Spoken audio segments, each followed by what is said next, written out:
Rome, July 64th, A.D., 6 days after the Great Fire.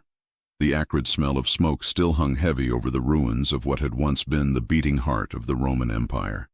Marcus Flavius stepped carefully through the debris-strewn streets of the Subura district, his sandals crunching on broken pottery and charred wood. The shopkeeper who had sold bread here for 30 years now sat among the blackened stones, staring at nothing. "Gaius?" Marcus called softly to his old friend. "Gaius, it's me." The baker looked up with hollow eyes. His face was streaked with soot and tears that had long since dried. "Everything's gone, Marcus. 30 years of work, my ovens, my home, my daughter's dowry money, all of it. 3 of Rome's 14 districts had been completely destroyed. 7 more lay in ruins. Of Rome's 14 districts, 3 were completely devastated, 7 more were reduced to a few scorched and mangled ruins, and only 4 completely escaped damage. But what came after the fire was perhaps worse than the flames themselves. Within weeks of the disaster, imperial tax collectors began appearing in the devastated neighborhoods. They weren't there to help. They were there to collect. Emperor Nero's grand rebuilding plans required vast sums of money, and someone had to pay for his vision of a new Rome. "Citizens of the Empire," proclaimed the herald in the forum, his voice echoing off the few standing pillars, "by order of Emperor Nero, heavy tributes are imposed on the provinces of the Empire to fund the reconstruction of our glorious city. Additionally, all property assessments within the city will be recalculated to reflect new tax obligations." The crowd murmured anxiously. Many had lost everything and were living in Emperor Nero's hastily erected public shelters or in the open fields outside the city walls. Now they were being told they owed more taxes. Livia, a widow who had lost her small tavern in the fire, clutched her young son's hand tighter. "How can they ask for more when we have nothing left?" she whispered to the woman beside her. To find the necessary funds for the reconstruction, Nero's government increased taxation. Particularly heavy tributes were imposed on the provinces of the empire. To meet at least a portion of the costs, Nero devalued the Roman currency, increasing inflationary pressure for the first time in the empire's history. The devaluation hit the common people hardest. Bread, which had cost 3 sestertii before the fire, now cost 5. Olive oil doubled in price. Families who had survived the flames now faced a different kind of destruction: economic ruin. In the markets that had sprung up in temporary wooden stalls, merchants argued with customers over prices that seemed to change daily. "This is highway robbery," shouted a mason named Quintus, holding up a small amphora of oil. "You want 8 sestertii for what cost 3 last month?" The merchant, himself struggling with increased wholesale costs, shrugged helplessly. "The money's not worth what it was. Blame the emperor's new coins. They're lighter than my wife's cooking." Meanwhile, in the wealthy hills of Rome, a different conversation was taking place. Senator Gaius Calpurnius Piso stood in his untouched villa, overlooking the devastation below. His guest, a fellow senator named Flavius Scaevinus, poured wine with hands that trembled slightly. "He's mad, Piso," Scaevinus said quietly, checking to ensure no slaves were within earshot. "First the fire, whether he started it or not, and now this taxation madness. Debris from the fire was used as fill for the nearby malaria-infested marshes. He's turning our sacred city into his personal playground and making us all pay for it." Piso nodded grimly. The emperor's new palace, the Domus Aurea, was already taking shape on the cleared land where thousands of Roman homes had once stood. The Golden House, they called it. For the common people sleeping rough in the Campus Martius, the irony was bitter. As autumn approached, the true scope of Nero's economic policies became clear. Provincial governors received harsh demands for increased tribute payments. Cities that had supported Rome for generations suddenly found themselves struggling under crushing tax burdens. The prosperity that had defined the Roman Empire began to crack under the weight of one man's architectural ambitions. Back in the ruins of the Subura, Marcus Flavius helped his friend Gaius load a small cart with salvaged belongings. The baker had made a decision. He was leaving Rome. "Where will you go?" Marcus asked. "My brother has a farm near Brundisium," Gaius replied, his voice heavy with resignation. "The land is hard, but at least it's honest work. Here." He gestured at the reconstruction crews, the tax collectors, the gleaming marble being carted toward the Palatine Hill for the emperor's palace. "Here, we're just feeding a monster." As they walked through the streets where new, wider roads were being laid according to Nero's grand design, they passed a group of Christians being led away in chains. The emperor had found his scapegoats for the fire, but everyone knew the real reason for the arrests. Nero needed someone to blame for his own excesses. "Look away," Marcus whispered as they watched a young Christian woman stumble under the weight of her shackles. "There's nothing we can do." But Gaius stopped and stared. "We're all Christians now," he said quietly.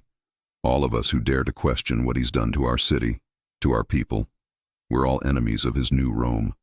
The first chapter of Nero's post-fire reign was written in the tears of common citizens who had lost everything twice, first to the flames and then to their emperor's ambitions. As winter settled over the ruins, one truth became clear. The great fire had ended, but the real burning of Rome had only just begun. Rome, spring 65 AD, nearly 1 year after the Great Fire.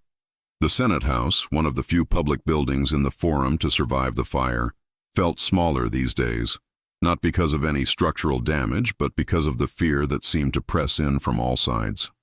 Senator Marcus Junius Silanus adjusted his toga nervously as he took his seat, avoiding eye contact with the other senators. Emperor Nero had not appeared personally at a Senate meeting in months, but his presence was felt in every whispered conversation, every careful phrase, every piece of legislation that bore his imperial seal. Today's agenda was as grim as it was predictable: new tax assessments, expanded tribute demands, and the seizure of additional property for public works. "The emperor's vision for Rome requires sacrifice from all citizens," announced Tigellinus, Nero's praetorian prefect, reading from an imperial decree.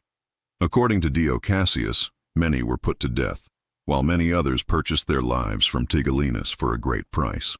Provincial assessments will increase by 1/3 this year.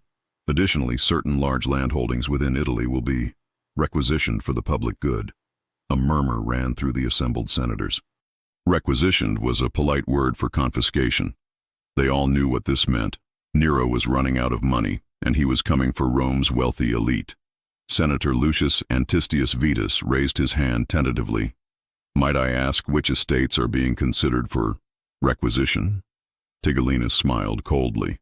"Those whose owners have shown insufficient loyalty to the emperor's reconstruction efforts." He produced a scroll. "The estate of Senator Gaius Petronius near Cumae. The villa of Senator Flavius Maximus outside Tibur. The vineyard holdings of—" "This is theft." The voice came from the back of the chamber. Senator Thrasea Paetus stood, his face flushed with anger.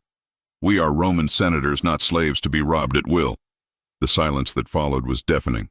Tigellinus's hand moved slowly to the hilt of his sword. "Senator Paetus, the emperor will be interested to hear of your concerns about his policies." Paetus's friends tried to pull him back to his seat, but the old senator shook them off. "Let him hear. Let all of Rome hear." Like Caligula, when he began to run out of money, Nero resorted to robberies and cruel blackmail. This emperor has turned our empire into his personal treasury, and our citizens into his personal slaves. Within 3 days, Senator Thrasea Paetus was dead, officially by suicide, though everyone knew he had been given the choice between poison and crucifixion.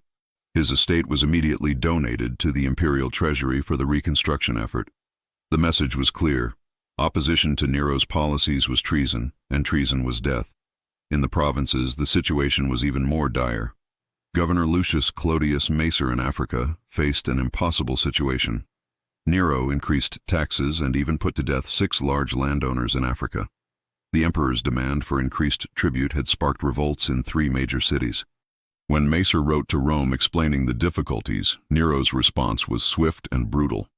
"The emperor suggests," read the imperial courier, "that Governor Macer find more creative solutions to taxation problems. The deaths of several wealthy landowners might encourage others to contribute more willingly to the reconstruction of Rome."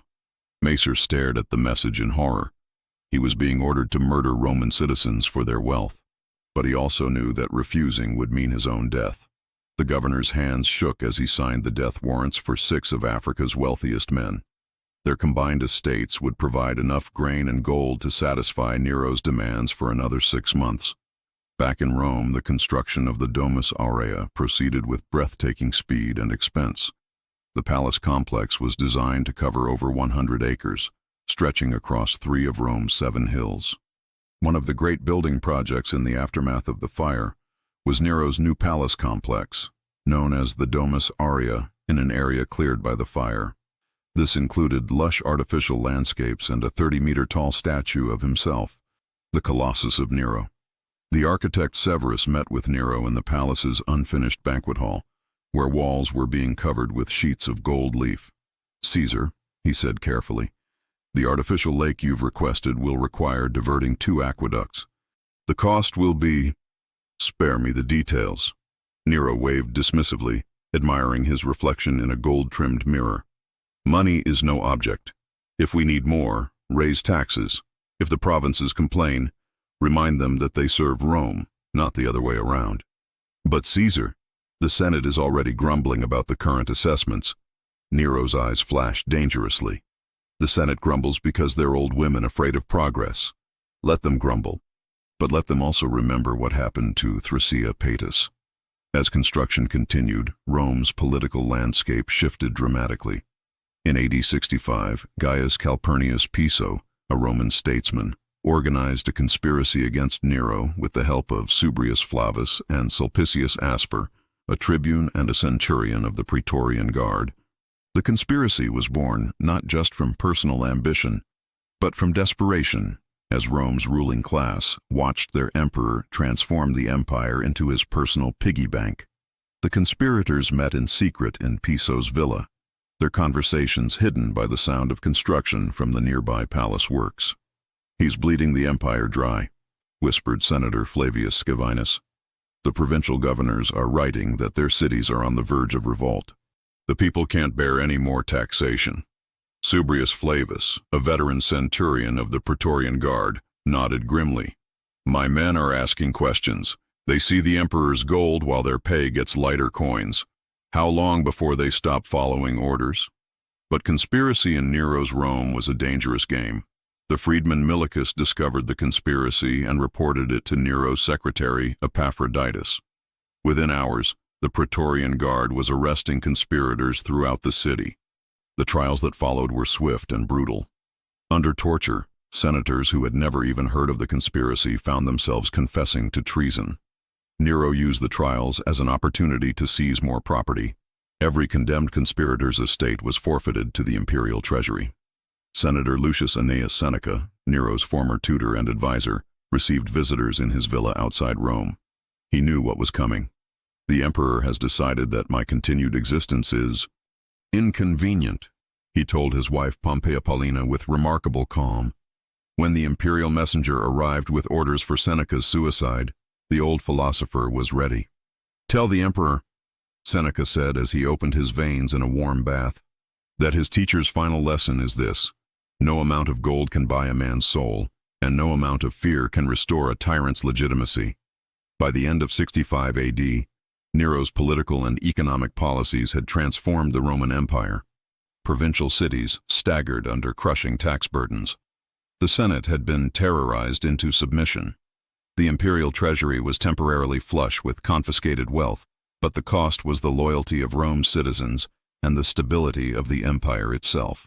In the shadows of the gleaming Domus Aurea, ordinary Romans went about their daily lives under the constant threat of taxation, confiscation, and accusation. They had survived the Great Fire, but they were beginning to understand that the emperor's greed would consume them more thoroughly than any flames ever could.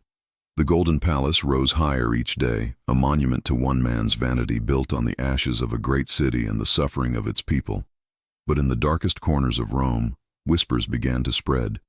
Whispers of rebellion, of change, of a future, without the tyrant who had turned their empire into his personal treasure house. The political fire that Nero had started with his post-Great Fire policies was beginning to burn out of control, and this time there would be no stopping the flames.